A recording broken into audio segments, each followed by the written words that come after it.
ಸಜ್ಜನ ಬಂಧುಗಳೇ, ನೊಂದ ಮನಸ್ಸಿಗೆ ಸಂಜೀವಿನಿಯಾಗಿರುವ ಈ ಧ್ವನಿಗೆ ನಿಮ್ಮದೊಂದು ಲೈಕ್ ಇರಲಿ.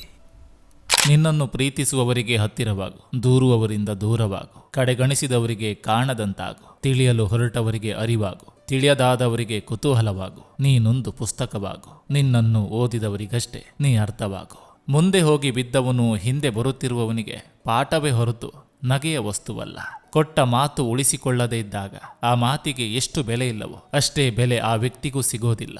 ಸಹಿಸಿಕೊಳ್ಳುವ ಧೈರ್ಯ ಇರುವವನಿಗೆ ನಾಶ ಮಾಡುವ ತಾಕತ್ತು ಇರ್ತದೆ. ಬಲವಂತ ಮಾಡ್ದಿರಿ. ನಾವು ಪ್ರೀತಿ ಮಾಡುವ ವ್ಯಕ್ತಿಗೆ ನಮಗೋಸ್ಕರ ಸಮಯ ನೀಡಲು ಬಲವಂತ ಮಾಡಬಾರದು. ಯಾಕಂದ್ರೆ ನಿಜವಾಗಿ ಪ್ರೀತಿ ಮಾಡುವವರು ಹೇಗಾದರೂ ಸಮಯ ಮಾಡಿಕೊಂಡು ನಮ್ಮ ಜೊತೆ ಮಾತಾಡ್ತಾರೆ. ಅದು ಕೋಪದ ಮಾತು ಆಗಿರ್ಬೋದು ಅಥವಾ ಪ್ರೀತಿಯ ಮಾತು ಆಗಿರ್ಬೋದು. ಕಾಲ ಎಲ್ಲವನ್ನೂ ತೋರಿಸ್ತದೆ, ಸಹನೆ ಎಲ್ಲವನ್ನು ಗೆಲ್ಲಿಸ್ತದೆ, ನಂಬಿಕೆ ದಾರಿ ತೋರ್ತದೆ, ಅನುಭವ ಗುರಿ ತಲುಪಿಸ್ತವೆ. ಕೈ ಹಿಡಿದು ಭವಿಷ್ಯ ಹೇಳೋರು ನೂರಾರು ಜನ ಇರ್ಬೋದು, ಆದರೆ ಕೈ ಹಿಡಿದು ಭವಿಷ್ಯ ರೂಪಿಸುವವರು ಒಬ್ಬ ಶ್ರೇಷ್ಠ ಗುರು ಮಾತ್ರ.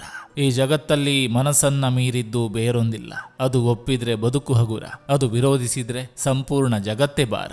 ನೋವು ಕೊಟ್ಟವರನ್ನು ದ್ವೇಷಿಸಲು ಕಲಿತಿಲ್ಲ, ಅವರಿಂದ ದೂರ ಉಳಿಯಲು ಕಲಿತಿದ್ದೇನೆ. ಸುತ್ತಿಗೆಯ ಕೊನೆಯ ಹೊಡೆತದಿಂದ ಕಲ್ಲು ಒಡಿತದೆ. ಇದರರ್ಥ ಮೊದಲ ಹೊಡೆತ ನಿಷ್ಪ್ರಯೋಜಕ ಎಂದಲ್ಲ, ಯಶಸ್ಸು ನಿರಂತರ ಪ್ರಯತ್ನದ ಫಲ. ಜಗತ್ತಿನ ಎಲ್ಲಾ ಕೆಲಸವನ್ನು ನಾನು ಮಾಡಬಲ್ಲೆ ಎಂಬ ಆತ್ಮವಿಶ್ವಾಸವಿರಲಿ, ಆದರೆ ಎಲ್ಲವೂ ನನ್ನಿಂದಲೇ ಆಗಿದ್ದು ಎಂಬ ಅಹಂಕಾರ ಬೇಡ ಅಷ್ಟೇ.